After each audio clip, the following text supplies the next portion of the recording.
Hello everyone, welcome back to the channel. In today's quick video, I'm going to show you how to reset a Creda storage heater in 2026. Now, first of all, before opening anything, you need to start with the easiest fix, in which you just have to first of all turn the heater off at the wall isolator or fused spur, and then you just have to leave it as it is for at least 10 seconds.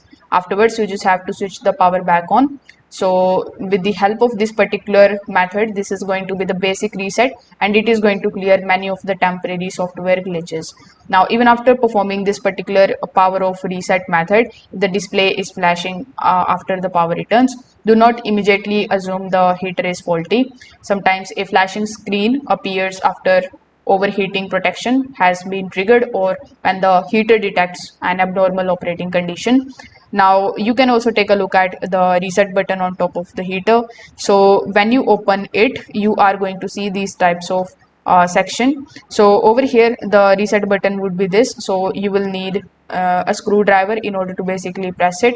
So when you press and hold it for some time, you just have to wait for at least 10 to 20 seconds, and then you just have to release it. So this is also going to basically reset it.